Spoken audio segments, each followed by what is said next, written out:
अस्सलामुअलैकुम, नमस्कार। मैं दिशान लियाकत आप सभी का स्वागत करता हूं। आज एक ऐसी एकेडमी का शुभारंभ हमारे क्षेत्र में किया गया है जहां से लगभग 500 किलोमीटर दूर हमारे क्षेत्र के बच्चे पढ़ाई करने जाते थे, लेकिन आज मोहम्मद जैद जिसके अध्यक्ष हैं, आज एक ऐसी चीज का इनॉग्रेशन किया गया है इस क्षेत्र के अंदर कि वो कम पैसों में और सबसे बड़ी बात कि अपने परिवार से अलग हो जाते थे।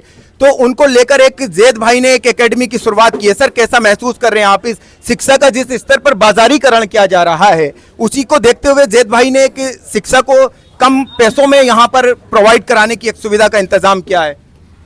अच्छी बात है कि मतलब इस टाइप की जो शुरुआत हुई है, मैं मुबारकबाद देता हूँ इनको जैद साहब को कि इन्होंने एक एकेडमी अपने वालिद मोहतरम की याद में एक उसको शुरुआत की है। और खुशी की इस बात की है कि जहाँ बड़े परिवार के बच्चे यहाँ पढ़ सकते हैं, किसी कोई गरीब परिवार का है तो वो भी फ़ीस की कमी की वजह से यहाँ तालीम हासिल करने से महरूम नहीं रहेगा। और यकीनन इस वक्त चाहे कोई ज़िला हो, राज्य हो या पूरा मुल्क हो, तालीमी दायरे चाहे वो कोचिंग सेंटर हो या इंस्टीट्यूट हो, जितने ज़्यादा से ज़्यादा खुलें बेहतर है। और उसकी बुनियाद पे ही जो भी तालीम हासिल करके आगे बढ़ने का मौका मिलेगा। वो चीज़ अलग है कि सरकार जो तालीम हासिल कर रहे हैं उनको नौकरी नहीं दे पा रही है, लेकिन जिस मकसद से, सिर्फ मकसद नौकरी का नहीं, उसका ये भी होता है कि आदमी को इंसानियत का एक चीज़ सीखने को मिलती है। खैर, हमें खुशी है और मैं फिर से मुबारकबाद। सर, आपने अपनी स्पीच में एक बात कही, मैं आपको बताना चाहता हूं कि संभल लगभग अप्रॉक्स यहां से 180 किलोमीटर दूर है, लेकिन जियाउर रहमान बर्क साहब, आपके दादा साहब जो थे मरहूम शफीकुर रहमान बर्क साहब, उनकी गूंज इस एरिया के हर एक घर ने उनको मोहब्बत से नवाजा है। तो आप अपने आप को कम स्तर पर ना कि आपको मेंबर ऑफ पार्लियामेंट बनाया है, वहां की जनता के जनमत को सलाम करता हूं कि आपको उसी तरीके से अपनी आवाज को प्रधानमंत्री जी की आंखों में आंखें डालकर क्या हम उसी बेबाक चेहरे से आपका भविष्य देख सकते हैं?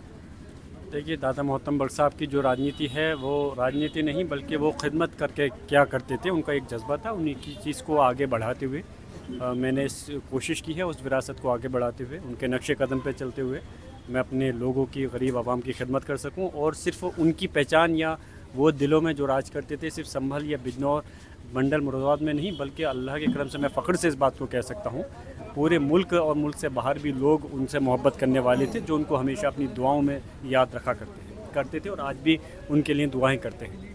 सर, हम चाहते हैं कि आप, ये नहीं है कि संभल के आप मेंबर ऑफ पार्लियामेंट है तो आपसे आवाज आप पूरे देश की है, उसी तरीके से तो जो शिक्षा का बाजारीकरण है, हम उम्मीद कर सकते हैं कि आप पार्लियामेंट में इस बार ये वाला मुद्दा उठाएंगे। ऑलरेडी अभी जो मेरा अभी पहला सेशन था, पहला तो उसका शपथ कही था, अब जो ये सेशन हुआ है इसमें मैं एजुकेशन के मसले पे बोल चुका हूँ। आप अगर हिस्ट्री उठा करके देखेंगे यूट्यूब पर या गूगल पर सर्च करेंगे तो मेरी एक स्पीच आएगी जिसमें मैंने ख़ास तौर से एजुकेशन को लेकर के जो मुसलमानों का, अक़लियतों का जो बजट घटाया है सरकार ने, उस चीज़ को लेकर के, अलीगढ़ मुस्लिम यूनिवर्सिटी, जामिया मिलिया इस्लामिया, उनके बजट को घटाने के मसले को मैंने सदन में बहुत मजबूती से रखा है। आप उस चीज़ को मैं चाहूँगा ज़रूर देखें भी। धन्यवाद। और हम चाहेंगे आपको इन दुआओं के साथ भी ये क्षेत्र नवाजेगा कि आप इसी तरीके से अपनी बात को उठाते रहें। अब हम मिलना चाहेंगे एक एक्स जज जो कि बहुत, इन्हें हम मेंबर ऑफ पार्लियामेंट में नहीं बना पाए, लेकिन सर क्या कहना चाहेंगे आप जैद भाई के इस कार्यक्रम का? किस तरीके से आप स्वागत? बहुत ही शानदार सोच है, बहुत शानदार कार्यक्रम रहा है और इस तरह की सोच के व्यक्तियों को आगे आना चाहिए। शिक्षा मात्र रोजी रोटी का साधन नहीं होना चाहिए, वो इंसानियत में ज़्यादा से ज़्यादा फैलेगा और ये जरिया आपको भारत के संविधान ने बखूबी दे रखा है। इसी वजह से आज हम लोग आप लोगों के समक्ष आकर इस तरह की बातों को रख पा रहे हैं और अपने हक अधिकारों को, खास करके शैक्षणिक अधिकार, जो वर्तमान सरकार नहीं चाहती कि जो बड़ी आबादी इस मुल्क की जो है, इसीलिए हमारी पार्टी ने पीडीए का कॉन्सेप्ट दिया है और पीडीए के जरिए ही मैक्सिमम जो आपको 90% आबादी है, जिसको आप बार बार कहना चाह रहे हैं कि शिक्षा का बाजारीकरण है, उससे अलग एक व्यवस्था का निर्माण करने की बात कही जा रही है।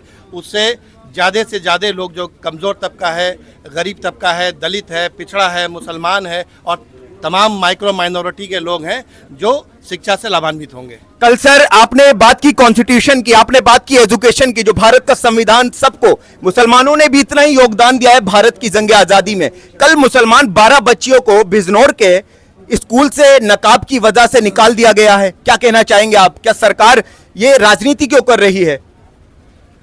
जो 12 बच्चियों को महुआ गांव में निकाला गया है प्रिंसिपल के द्वारा, उसके बाबत तत्काल कार्रवाई के लिए डीएम और एसपी से बात की गई। और अगर आपको आज पता भी हो तो 24 घंटा नहीं बीते हैं, प्रिंसिपल घुटनों के बल आकर गार्जियन लोगों से जाकर माफ़ी मांग रहे हैं। यह भी शिक्षा के ही अधिकार से हुआ, क्योंकि जब तक आप शिक्षित नहीं होंगे तब तक आपके ऊपर जालिम जुल्म करेगा। कहा जाता है कि शिक्षा उस शेरनी का दूध है जो जितना पिएगा उतना दहाड़ेगा। तो जज साहब, ये इसी वजह से संभव हो पाया है कि आप जैसे लोगों ने कुर्बानी दी है। जैद भाई, मैं आपसे मालूम करना चाहूंगा कि आपके जब वो बेबाक शब्द लोग सुन रहे थे जो आपने वालिद मरहूम के लिए कहे कि मैं नहीं चाहता कि कैंसर का कोई पेशेंट मरे, तो आपके वो जज्बात, वो फीलिंग कैसे आई कि हम कुछ बड़ा करना चाहते हैं अपने वालिद साहब के लिए?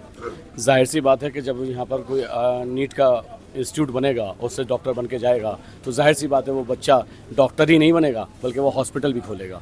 और जब वो हॉस्पिटल खोलेगा तो वो कैंसर का हॉस्पिटल भी होगा, लीवर का भी कैंसर हॉस्पिटल होगा, हार्ट का भी हॉस्पिटल होगा।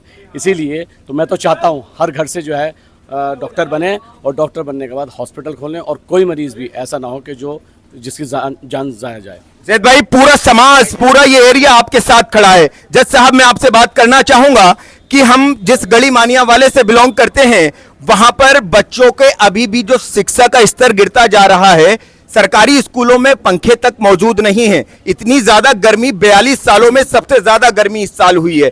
तो क्या सरकार इतना ज्यादा बजट गिर चुका है, या कुछ करना नहीं चाहती है, सिर्फ हिंदू और मुसलमान के नाम पर लड़वाना चाहती है?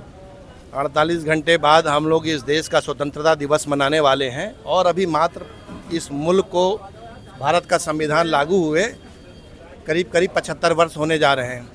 और जो असमानताएं, चाहे वो आर्थिक क्षेत्र में हो, चाहे सामाजिक क्षेत्र में हो, चाहे शैक्षणिक क्षेत्र में रहे, एक व्यवस्था आपको 1950 से पहले मिली थी, लेकिन 75 वर्षों में जो खाइयाँ भरने की कोशिश की गई है वो अभी पूरी तरीके से उसकी भरपाई नहीं की जा रही है, कि चूँकि सदियों से चली आ रही जो दास्ता रही है उसको 75 साल के लिए कम पड़ रहे हैं। और जो आर्थिक नीतियां बनाई जा रही हैं, मतलब आपका कहने का मतलब कि है कि सरकार को 75 वर्षों की और जरूरत है क्या स्कूल में पंखे और लाइट प्रोवाइड कराने के लिए? 2005 में इसको माननीय सुप्रीम कोर्ट के द्वारा education is a fundamental right declare किया जाता है। आप मसलन समझ सकते हैं कि 1950 के बाद 2005 में अगर सरकारों को इस तरीके के निर्णय ले आने पड़ रहे हैं कि आपको एक अधिकार के रूप में शिक्षा दी जा रही है, तो इससे अंदाज़ा लगाया जा सकते हैं कि जो हुक्मरान लोग हैं उसमें चूंकि आपका पार्टिसिपेशन नहीं है, पीडीए के लोग नहीं हैं, उनकी नीयत और नीति में फ़र्क हो रही है। जो सामंती सरकारें हैं, वर्तमान सरकारें हैं, इसीलिए 2027 में पीडीए की सरकार बनाइए और इस तरह की समस्याओं का निराकरण हो जाएगा। धन्यवाद जज साहब।